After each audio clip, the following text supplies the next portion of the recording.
Ketua Umum PDI Perjuangan Megawati Soekarnoputri resmi mengumumkan 169 bakal calon kepala daerah yang diusung pada Pilkada Serentak 2024 pada 22 Agustus.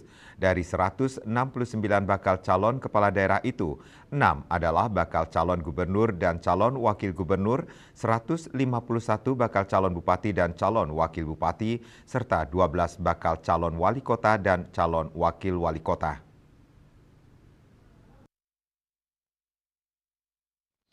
6 bakal calon gubernur dan wakil gubernur yang resmi diusung PDIP untuk Pilkada Serentak 2022 meliputi Kepulauan Riau adalah Muhammarudi dan Aun Rafiq, Jambi, Al-Haris dan Abdullah Sani, Kepulauan Bangka Belitung, Hidayat Arsani dan Heliana, Bali, Wayan Koster dan Inyoman Kiripraste, Papua Tengah, Meki Nawipa, Deina Skalei, dan Papua Selatan, Apollo Savanto dan Paskalis Imagawa.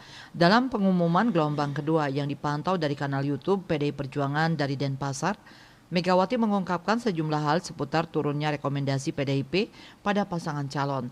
Presiden kelima Indonesia ini pun menyebut nama Wayan Koster.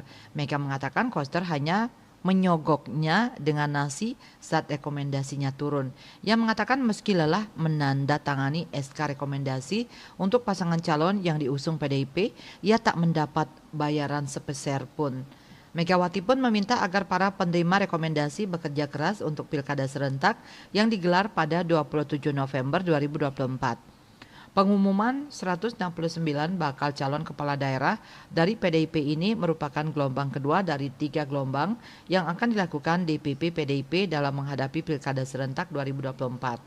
Sebelumnya PDI Perjuangan telah mengumumkan 305 bakal calon kepala daerah yang diusung pada Pilkada 2024 saat pengumuman gelombang pertama tanggal 14 Agustus. Diah Dewi Bali Pos melaporkan.